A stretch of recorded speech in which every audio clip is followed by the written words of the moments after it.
MarkRogersTV, the voice of college football, breaking down the SEC. We got Stephen M. Smith on the line from TouchdownAlabama.com to help us sort through the running back position in the SEC, one of the finest each and every year in college football. Of course, Elisha Holyfield moving on from Georgia to the NFL. Of course, the pair at Alabama. Treyvion Williams, Stephen, I think was one of my favorite players just to watch. Not that I was rooting for him necessarily, but just to watch his running ability at Texas A&M was remarkable. He set a number of records with the Aggies in their illustrious football history. Your look at the top 5 running backs in the SEC for 2019. Well, I think the top running backs, Mark, for 2019, starting this up at number 5, I'm going to go with Rico Dowdle out of South Carolina. Somebody that doesn't get a lot of hype, a lot of press, a lot of attention, but he had a good year last year as a junior, down on 654 yards rushing, 4 touchdowns, right flanker and beside Jay Bentley. And once again, Will Muschamp is going to depend on Dowdle to take some of that pressure off Bentley, whether it's in the run game or the passing game. So I like Dowdle at number 5 from South Carolina. At number 4, the Michael Piron at Florida stepped up last year. I know he shared the backfield with Jordan Scarlett, but Piron, 826 yards rushing.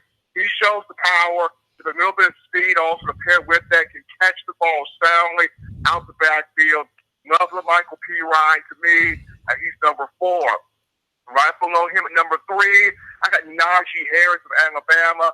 Of course, you mentioned it, Mark, the Crimson Tide losing Damian Harris and Josh Jacobs, both to the National Football League. But Nagi Harris, the former 5-star out of Antioch, California, in the 2017 class, 783 rushing yards a season ago. I believe he had 4 rushing touchdowns to pair with that.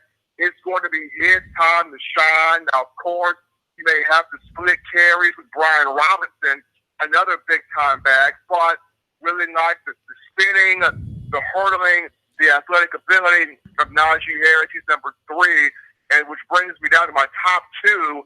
At number 2, Larry Roundtree of Missouri, a 1,000-yard back a season ago. And how about this for Kelly Bryant?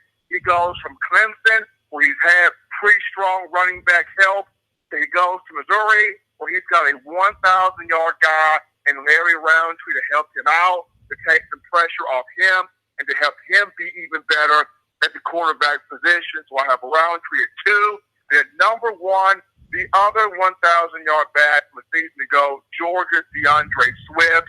Him, Jake Fromm, back together again. I like the power, speed, the receiving ability of Swift's a total package. Yeah, and when you bring up Swift's ability to come out of the backfield and catch the football, he reminds me much of Sony Michel, who was able to do everything. Yeah, they seem like mirror images of each other. Swift ran for 1,000 last year. He had 3 touchdowns as a receiver, 10 total touchdowns, 300 yards receiving, and he can do it all. He's fun to watch. Of course, Nagi Harris, as you mentioned, going to have to share carries, as is the norm at Alabama. Not a whole lot of people see Larry Roundtree on a national scale, but he's extremely talented. Kylan Hill at Mississippi State is a guy that factors in as well. He's coming off a year of about 700 yards rushing, 4 touchdowns, scored 4 out of the backfield as a receiver. You mentioned the Florida running back situation, and it's always difficult when you're putting together top 5 and top 10 lists to kind of weed through, because some of the elite teams in college football, their backups, their third stringers are, you could make the argument, among the top 5 and 10 in the league, but they're not going to get the opportunities to have the statistics of the other guys. And such could be the case at Florida. When you mentioned P. Ryan and Scarlett, then you also have Malik Davis, who's been a pretty effective runner there as well. They've got Damian Pierce there at Florida as well. Keyshawn Vaughn at Vanderbilt had a nice season last year. The SEC leading returning rusher, 1,200 yards. He comes in from Illinois and immediately took to the SEC and played well there at Vanderbilt. Scotty Phillips is a player out of Ole Miss who's an interesting look. You got Boobie Whitlow at Auburn leading their rushing attack last year with about 800 yards. Auburn's used to having that 1,000-yard back. They didn't last year, but Boobie Whitlow is a really good one for them. Rakeem Boyd, you mentioned him out of Arkansas as well. Tennessee's offense, anemic last year, has to get better. If they get offensive line play, Stephen, I think with Jawan Jennings, with Marquez Callaway, with the receivers they have, and with Ty Chandler in the backfield, and Garantano with his experience, Tennessee could take off offensively, again, if they get the line play. Anybody else out there that interests you at the running back spot? You pretty much hit it all on the head there, Mark. There's a lot of great running backs, strong running backs in this conference. If Tennessee can get the offensive line in order, if Rico Dowdle can do some things at South Carolina, I'm interested to see the continuous growth of Jatarvius Whitlow at Auburn. He had a strong year, a season ago, and even down to LSU. No more Nick Brissett at LSU. Who becomes the guy to get it done for the Bayou Bengals? That'll be interesting. I was going to say, Stephen, we ran through a ton of running backs and named all the teams in the SEC. We didn't mention LSU. Well, they've got a couple of incoming freshmen that are very highly touted, John Emery included.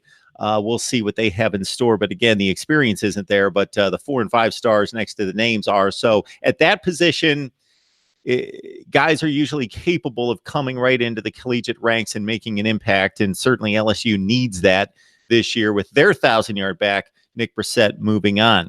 Stephen M. Smith, touchdownalabama.com. I encourage you to join him right there for the best in Alabama football coverage. Keep it locked in here at Mark Rogers TV, the voice of college football, where we break down the SEC and the nation on a daily basis. Stephen, we will see you back with SEC wide receivers very soon. Let's do it, man.